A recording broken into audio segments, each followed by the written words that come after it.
নমস্কার নমস্কার বন্ধুরা, বন্ধুরা। কেসি কিচেনে সবাইকে স্বাগত। আজ আমি নিয়ে এসেছি সকালের মর্নিং ব্রেকফাস্ট। এটা একটা খুব সহজ পদ্ধতিতে বানানো হয়। চলো দেখে নিই আমি কিভাবে বানাচ্ছি। দেখো, আমি একটা বাটির মধ্যে 1 কাপের মতো আমি জল নিলাম আন্দাজ করে। তারপর এর মধ্যে খুবই ছোট চামচের 1/2 চামচ আমি কাশ্মীরি লঙ্কার গুঁড়ো দিয়ে দিলাম। তারপরে পরিমাণ মতো নুন দিয়ে দিলাম এটার মধ্যে। দিয়ে দেওয়ার পর এটা চামচ দিয়ে আমি একটুখানি ঘেঁটে নেবো কাশ্মীরি লঙ্কার গুঁড়োটা ভালো করে যাতে গুলে যায়। তারপর দেখো, আমি 1/2 চামচ এর মধ্যে সুজি দিয়ে দিলাম।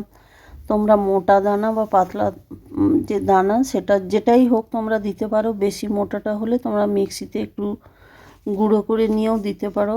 তারপরে দেখো, আমি 1/2 চামচ সুজি দিয়েছি, 1/2 চামচ আমি বেসন দিলাম।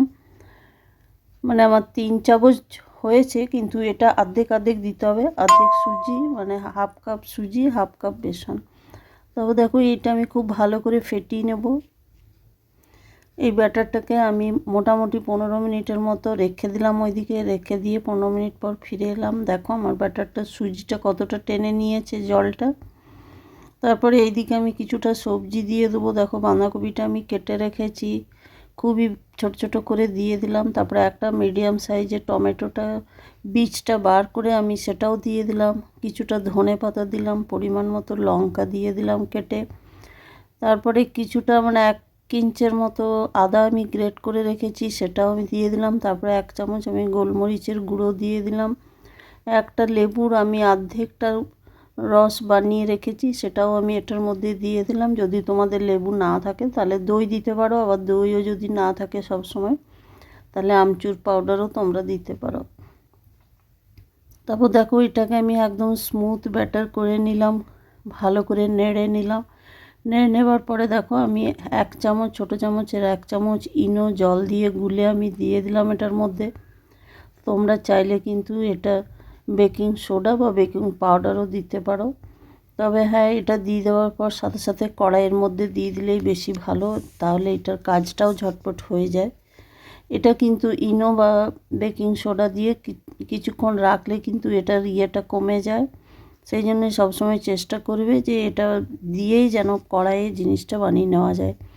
তারপর দেখো, এদিকে আমি একটা ছোট কড়াই নিয়েছি। ছোট কড়াইয়ের মধ্যে একটুখানি তেল আমি দিয়ে দিলাম, ব্রাশ করে দিলাম।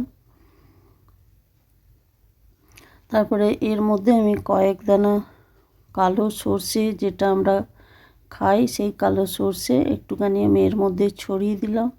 তোমরা কিন্তু চাইলে এর মধ্যে কারি পাতাও দিতে পারো, কিন্তু আমি কারি পাতাটা তোলা হয়নি বলে দিইনি। তারপর দেখো, এইটা আমি একটুখানি যখন ভালো করে পুটপুট ভাজা হয়ে যাবে, যখন জানবে যে হ্যাঁ সর্ষেটা আমার ভাজা হয়ে গেছে, তখনই এর মধ্যে ওই যে ব্যাটারটা সেটা আমি একটু একটু করে দিয়ে দেবো।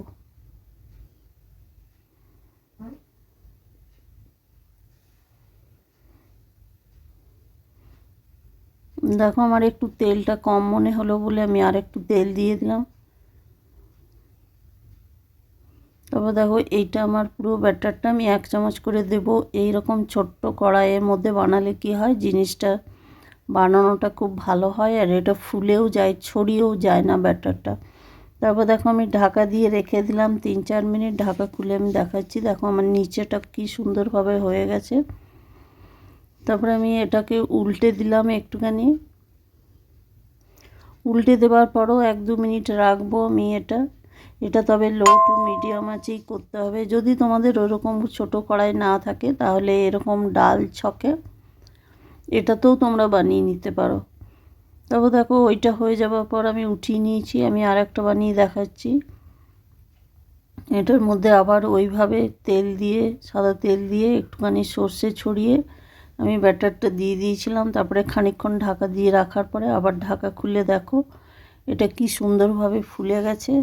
আর এগুলো খেতে এত টেস্ট হয়, বাচ্চাদের সকালে যদি ঝটপট টিফিনেও বানিয়ে দাও তো তাও হবে, বা ছুটির দিনে মর্নিং ব্রেকফাস্ট হিসাবেও তোমরা খেয়ে নিতে পারো। সস বা কোনো চাটনি দিয়েও খেতে পারো, বা সেটা যদি নাও থাকে তো শুধুই খেতে ভীষণই ভালো লাগে।